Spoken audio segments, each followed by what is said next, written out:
Story, The Two Goitered Men. By Ruth Guimarães. There once lived in a village a cheerful man with a goiter, well liked by all, very lively and bohemian. His goiter didn't stop him from laughing out loud.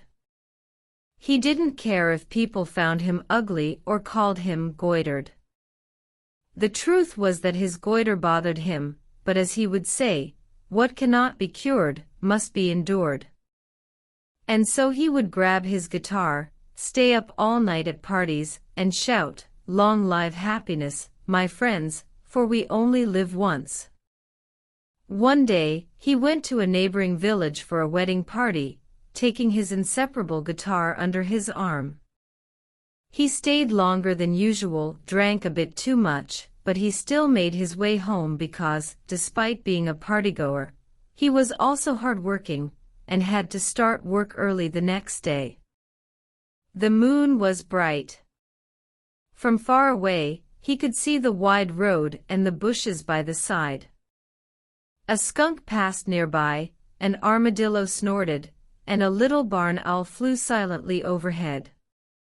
The goitered man wasn't afraid. He lived in peace with God and with men. The animals sensed in him a compassionate heart, and were not afraid of him either. Suddenly, as he rounded a bend, he saw a group of little men singing under a large, sprawling fig tree. They all wore red hoods, with pipes glowing in their mouths, and long white beards hanging down to their chests. "What on earth is that?" For a moment he felt a twinge of fear. But it was too late to run. The little revelers had already seen him. And if it was a party, then it was his kind of thing. He boldly jumped into the middle of the circle, holding his guitar. "I can sing too." As he plucked the strings, he listened closely to the little men's song. They sang Monday, Tuesday, Wednesday, Thursday. And then they would start over. Monday, Tuesday, Wednesday, Thursday. It went on like that, a dull little tune. Used to improvising and taking on challenges, the goitered man waited for his chance. As soon as the little men started again. Monday, Tuesday, Wednesday, Thursday. He added Friday, Saturday, Sunday too. The circle burst into life. The little bearded dwarves loved the new twist. They whirled around, singing with great excitement, and it went on like that all night long, with the goitered men playing and dancing. At dawn, at the first crowing of the rooster, the circle dispersed. The eldest dwarf, who seemed to be the leader, asked him, "What would you like in return for playing for us?" "I had fun at the party," replied the goitered man. "But ask for anything." "Can I ask for anything at all?" "You can." "Well," he hesitated, "I would like to get rid of this goiter, which bothers me a lot."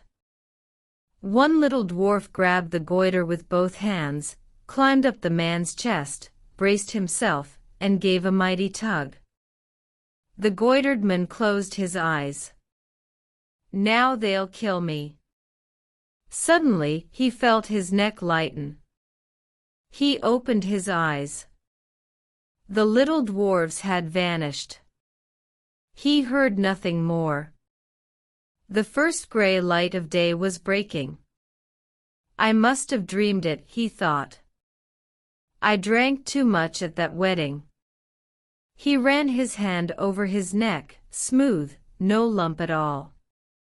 "Now I'm better looking," he thought, feeling very pleased with himself. Then he noticed the goiter lying on top of an anthill.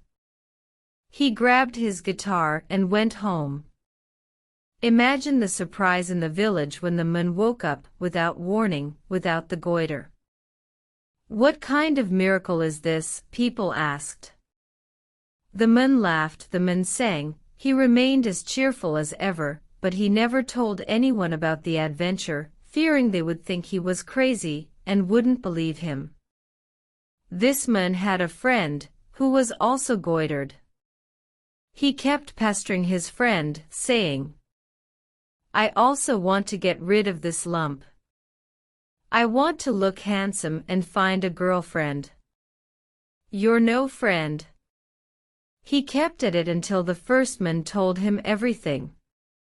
The other man stared in disbelief. "Really? Really?" The dwarf said you could ask for anything. He did. And instead of asking for riches, you asked to get rid of the goiter. Well, being poor didn't bother me, but the goiter did. You're crazy. You're a fool. You should have asked for riches. Who cares about a goiter if you're rich? If I were rich, I'd marry a beautiful woman, just the same. You're a fool. Where is this place where you met these ghosts? The first man warned him. Friend, you're going there with greed in your heart. You'll offend the little dwarves, and you'll regret it. Nothing of the sort. You're just selfish. You're handsome now, and you don't care about the others. So the first man shrugged and said, "It's your soul, your call. Go ahead, but don't say I didn't warn you." He showed him the way.